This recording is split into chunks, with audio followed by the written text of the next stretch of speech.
दोस्तों, आज के इस वीडियो में हम एलिस इन बॉर्डरलैंड के फर्स्ट एपिसोड को एक्सप्लेन करने वाले हैं। अगर आपने स्क्विड गेम वेब सीरीज को देखा है और आप उसके बहुत बड़े फैन हैं, तो आपको ये web series Alice in Borderland बहुत पसंद आने वाली है, क्योंकि ये वेब सीरीज स्क्विड गेम से भी ज्यादा ट्विस्ट एंड टर्न से भरी हुई है और आपको एक मिनट भी बोर होने का मौका नहीं देती। ये एक जापानीज वेब सीरीज है और इसके पहले सीजन में टोटल 8 एपिसोड है और ये एक बहुत ही इंटरेस्टिंग वेब सीरीज है, इसलिए आपको ये वेब सीरीज जरूर देखनी चाहिए। चलिए शुरू करते हैं इसका पहला एपिसोड। एपिसोड की शुरुआत में दिखाया जाता है कि आरित्सु नाम का लड़का, जिसे गेम खेलना बहुत पसंद होता है, वो सभी तरह की गेम खेलता है। उसकी एक ही प्रॉब्लम है कि वो कोई काम नहीं करता, वो सिर्फ गेम ही खेलता रहता है, जिसकी वजह से उसे अपने भाई और पिता के गुस्से का सामना करना पड़ता है। भाई और पिता की कड़वी बातें सुनकर वो घर से बाहर निकल जाता है। उसके 2 दोस्त हैं, कारुबी और छोटा। कारुबी को अभी अभी नौकरी से निकाल दिया गया है क्योंकि उसका उसके बॉस की वाइफ के साथ चक्कर था और उसका बॉस उसे रंगे हाथों पकड़ लेता है। छोटा भी अपनी लाइफ में कुछ ज्यादा खुश नहीं है, वो भी एक छोटी मोटी नौकरी करता है और जिसमें उसे अपने परिवार का खर्चा चलाना पड़ता है। ये तीनों ही अपनी लाइफ में कुछ भी खास नहीं कर रहे हैं और दुखी हैं, लेकिन जब भी तीनों मिलते हैं खूब मस्ती करते हैं। तीनों बातें करते हुए रेड लाइट पर मस्ती करने लग जाते हैं। कारुबी आरित्सु को अपने कंधे पर बिठाकर खूब घुमाता है और तीनों खूब हंसते हैं। तभी उनकी वजह से एक एक्सीडेंट हो जाता है। तीनों पुलिस से बचने के लिए मेट्रो स्टेशन के टॉयलेट में छुप जाते हैं, लेकिन थोड़ी ही देर में टॉयलेट की लाइट चली जाती है। जब तीनों टॉयलेट से कुछ देर के बाद बाहर आते हैं तो सारा शहर खाली हो चुका है। सारे लोग पता नहीं कहाँ चले गए हैं। रोड, घर, दफ्तर, मॉल सब कुछ सुनसान होता है। ये तीनों समझ नहीं पाते कि आखिर क्या हो रहा है। पूरा का पूरा शहर एक साथ कहाँ गायब हो गया है। यहाँ तक कि उनके फोन में नेटवर्क भी नहीं आ रहे हैं, ना ही कोई इलेक्ट्रॉनिक सामान चल रहा है और पूरे शहर में लाइट भी नहीं है।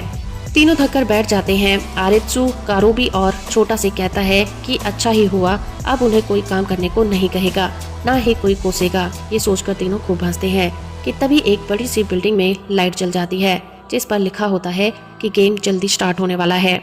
एक एरो के जरिए उन्हें डायरेक्शन बताई जाती है कि गेम कहाँ पर खेला जाएगा। थोड़ी ही दूरी पर एक बिल्डिंग में लाइट जलती हुई दिखाई देती है। तीनों को लगता है कि जरूर वहाँ पर कोई होगा। वो तीनों भागकर उस बिल्डिंग की तरफ जाते हैं। बिल्डिंग के टॉप पर गेम लिखा होता है। बिल्डिंग के अंदर एक एरो ब्लिंक होते हुए दिखाई देता है, जो ये इशारा होता है कि उन्हें किस ओर जाना है। तीनों हिचकिचाते हुए अंदर चले जाते हैं, क्योंकि उन्हें अभी तक ये नहीं पता कि क्या हो रहा है। एरो एक लिफ्ट की तरफ इशारा करता है। वो तीनों हिचकिचाते हुए आगे बढ़ते हैं। अनजाने में वो तीनों लेजर लाइट को पार कर जाते हैं। सामने काफी सारे मोबाइल रखे होते हैं। उन्हें उनमें से एक मोबाइल फोन उठाने के लिए इंस्ट्रक्शन दिया जाता है।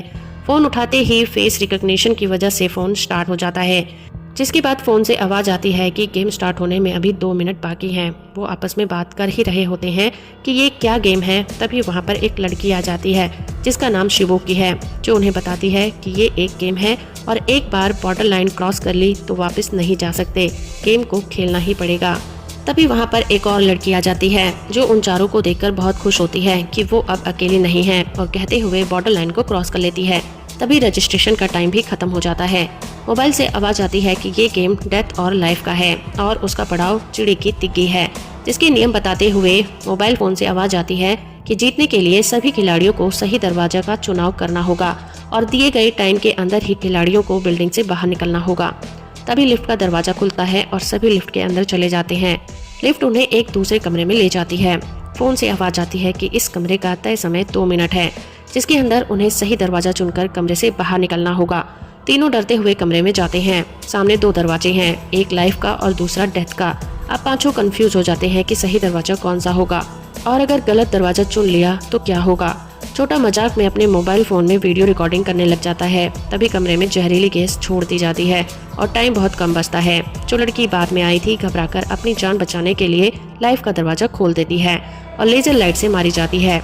ये हादसा देखकर सभी शॉक्ड रह जाते हैं, मगर ये भी समझ जाते हैं कि सही दरवाजा डेथ का है। वो जल्दी से उस दरवाजे के अंदर चले जाते हैं, क्योंकि उस कमरे में टाइम खत्म होते ही आग लग जाती है। अब उनके पास 1 मिनट 50 सेकंड का टाइम दिया जाता है इस कमरे से बाहर निकलने के लिए। इस कमरे में भी 2 दरवाजे हैं और उन्हें सही दरवाजे का चुनाव करना है। अब वो सभी आपस में लड़ने लग जाते हैं कि अगला दरवाजा कौन खोलेगा, क्योंकि सभी जानते हैं कि अगर गलत दरवाजा खोला तो मारे जाएंगे। इस बार कारुबी लाइफ का दरवाजा खोलता है और वो दरवाजा सही दरवाजा होता है। अगले कमरे में पहुंचकर समय मिलता है 1 मिनट 40 सेकंड का, यानी कि हर बार उनका समय 10 मिनट कम होता जाता है। इस बार कारुबे शिबुकी को दरवाजा खोलने के लिए कहता है, मगर वो नहीं खोलती। कारुबे आरित्सु से कहता है कि तू तो जीनियस है, उसे कुछ सोचना होगा। कारुबे कहता है कि उसे आरित्सु पर पूरा भरोसा है कि वो ये गेम खेल सकता है, मगर आरित्सु हिम्मत हार चुका है, जिस पर गुस्सा होकर कारुबे उसे घूसा मारता है। तभी आरित्सु कहता है कि जब वो लोग बिल्डिंग में एंटर हुए थे तो बाहर BMW खड़ी थी, जिसका नंबर था 523D। इसका सही जवाब डाई होना चाहिए। ये कहकर वो डाई का दरवाजा खोल देता है, जो सही जवाब होता है। अगले कमरे में उन्हें 1 मिनट 30 सेकंड का टाइम मिलता है। आरित्सु कहता है कि BMW की लंबाई 4 मीटर 94 सेंटीमीटर होती है, जो बिल्डिंग के बाहर खड़ी थी, और इस बिल्डिंग की लंबाई 4 BMW की लंबाई जितनी होगी, और इस कमरे की लंबाई लगभग 6 मीटर होगी। लिफ्ट बिल्डिंग के कॉर्नर में है और ये बिल्डिंग स्क्वायर शेप में है, और इस तरह से इस बिल्डिंग का हर कमरा भी स्क्वायर शेप में है। उस हिसाब से इस बिल्डिंग के हर फ्लोर पर 9 कमरे हैं और एक साइड में सिर्फ 3 ही कमरे होंगे। आरित्सु कमरे की कैलकुलेशन करने लगता है और डाई का दरवाजा चुनता है, जो कि सही दरवाजा होता है। इस तरह से अपनी कैलकुलेशन के दम पर वो सही दरवाजा खोलते हुए गेम को पूरा कर लेते हैं और बिल्डिंग से बाहर आ जाते हैं। गेम के दौरान छोटा के पैर में चोट लग जाती है। बाहर निकलकर उन्हें वही ताश का पत्ता चुड़ी की टिक्की मिलती है और सामने से एक बूढ़ा आदमी आते हुए दिखाई देता है, जो कहता है कि अब उसे ये गेम नहीं खेलना, उसका वीजा आज ही खत्म हो जाएगा। तभी ऊपर से एक लेजर लाइट आती है और उस बूढ़े को मार देती है।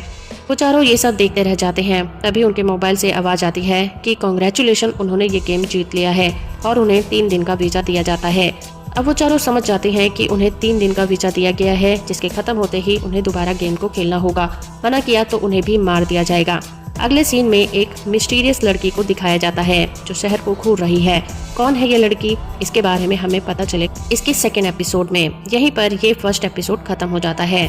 वीडियो आपको कैसी लगी हमें कमेंट करके जरूर बताइएगा। मैं मिलूंगी आपसे इसके अगले एपिसोड में। वीडियो को लाइक और चैनल को सब्सक्राइब करना बिल्कुल मत भूलिएगा।